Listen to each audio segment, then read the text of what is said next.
जय श्री राम भक्तजनों, आप सभी का स्वागत है श्री रामचरितमानस कथा के वार्षिक पाठ के 96वें दिन की कथा में। श्री रामचरितमानस वार्षिक पाठ में हम प्रतिदिन तीन दोहे पढ़ते हैं, जिससे हमारी संपूर्ण रामायण एक वर्ष में पूर्ण हो जाती है। जिन भक्तजनों पे समय की कमी रहती है वे प्रतिदिन मात्र 3 दोहे पढ़कर श्री रामचरितमानस का पाठ करके अपने दैनिक सामाजिक जीवन में आने वाली कठिनाइयों को आसानी से पार करते हुए अपने जीवन में सफलता प्राप्त कर सकते हैं।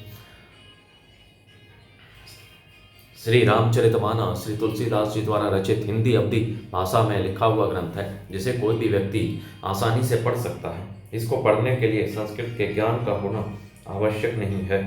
इसलिए आप सभी से अनुरोध है कि आज से ही श्री रामचरितमानस का पाठ आरंभ करें और अपने जीवन को सफल बनाएं। श्री रामचरितमानस कथा का पाठ करने से पूर्व हम शिव शंकर भोलेनाथ पार्वती माता को प्रणाम में आह्वान करते हैं कि वे भी हमारी श्री रामचरितमानस में सम्मिलित हों और हमें अपना आशीर्वाद प्रदान करें, जिन्होंने सर्वप्रथम श्री राम नाम की रचना की और इस संसार को श्री राम नाम प्रदान किया। तत्पश्चात सभी गुरुजनों, सभी देवी देवताओं को प्रणाम में आह्वान करते हैं कि वे भी हमारी श्री रामचरितमानस में सम्मिलित हों और हमें अपना आशीर्वाद प्रदान करें। बोलो जय श्री और रामचंद्र की जय। तो शुरू करते हैं आज की कथा।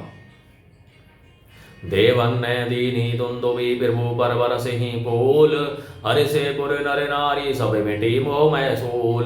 मंगल भवन मंगल हारी द्रवौ सुदशरथ अजरि विहारी। देवताओं ने नगाड़े बजाए, वे प्रभु के ऊपर फूल बरसाने लगे। जनकपुर के स्त्री पुरुष सब हर्षित हो गए, उनका मोह मैं अर्थात अज्ञान से उत्पन्न सूल मिट गया। अति गह गए बाजने बाजे, सब ही मनोहर मंगल साजे। जोत जोत मिली सुमुखी सुनयनी, करही गान कल कोकिल बैनी। खूब जोरों से बाजे बजने लगे, सभी ने मनोहर मंगल साज सजे।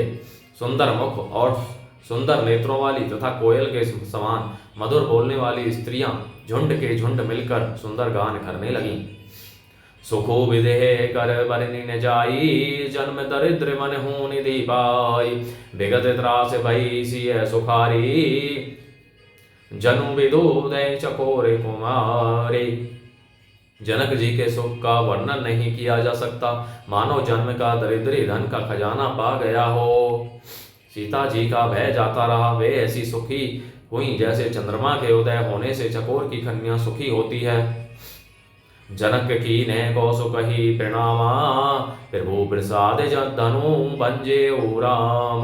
मोहि कृत कृत्य कीन है दोहूं भाई, अब जो उचित सो कही है गोसाई। जनक जी ने विश्वामित्र जी को प्रणाम किया और कहा, प्रभु ही की कृपा से श्री रामचंद्र जी ने धनुष तोड़ा है, दोनों भाइयों ने मुझे कृतार्थ कर दिया। हे स्वामी, अब जो उचित हो सो कहिए। कह मुनि सुनु नर नाथ प्रवीणा, रहा विबाहु चाप आदीना।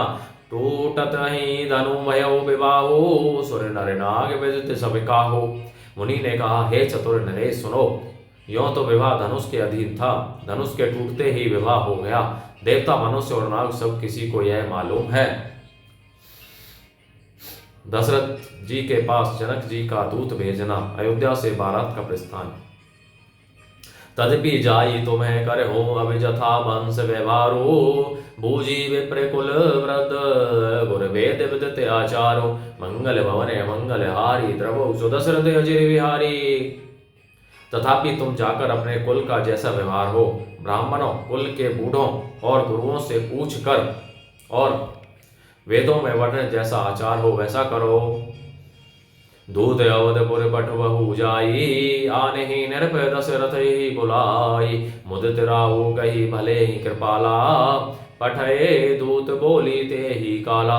जाकर अयोध्या को दूत भेजो, जो राजा दशरथ को बुला लावें। राजा ने प्रसन्न होकर कहा, हे कृपालु, बहुत अच्छा। और उसी समय दूतों को बुलाकर भेज दिया। बहुरी महाजन सकल बुलाए, आई सपन ही सादर सिर नाये।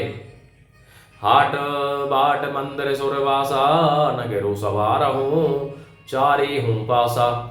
फिर सब महाजनों को बुलाया और सबने आकर राजा को आदर पूर्वक सिर नवाया।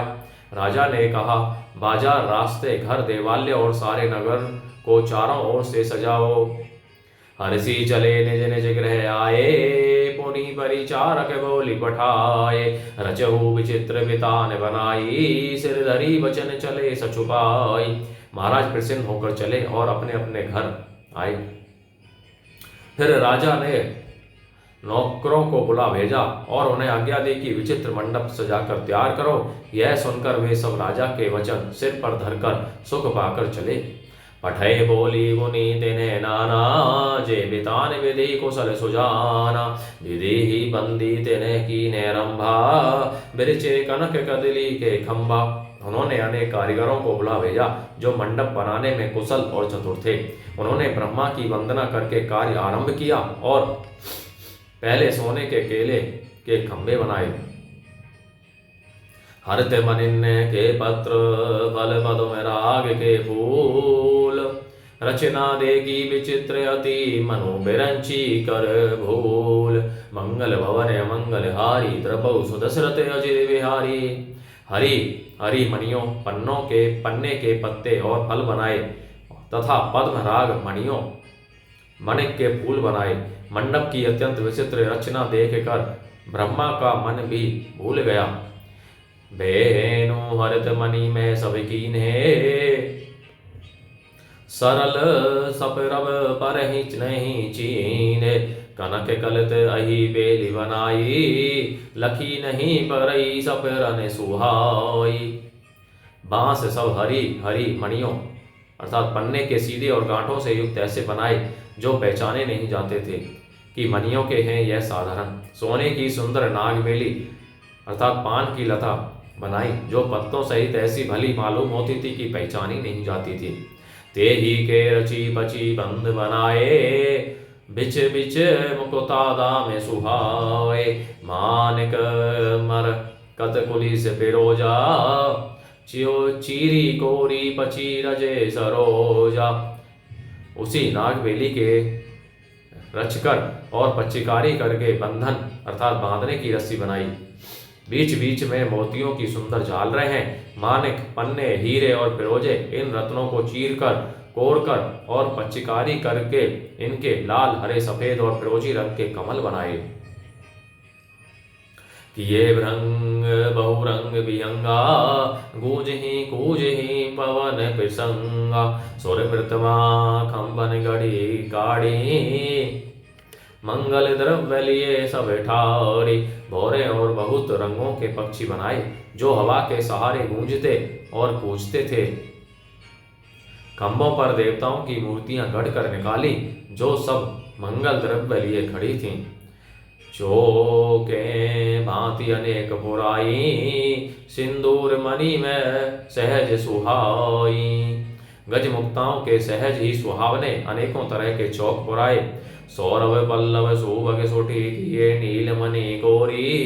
हेम बौर मरिगत घर घवरी गलसत, पाट में डोरी। मंगल भवने मंगल हारी, द्रवौ सुदशरथ अजय विहारी। नीलमणि को कोर कर अत्यंत सुंदर आम के पत्ते बनाए।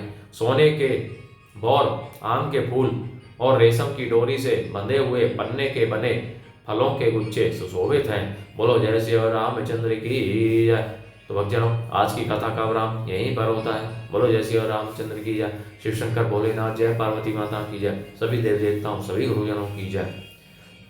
आप सभी से अनुरोध है कि श्री रामचरितमानस कथा को सभी के साथ शेयर करें जिससे वे भी अपने श्री रामचरितमानस का पाठ करके अपना कल्याण कर सकें और आप परम पुण्य का भागी बने। बोलो जय श्री रामचंद्र की जय।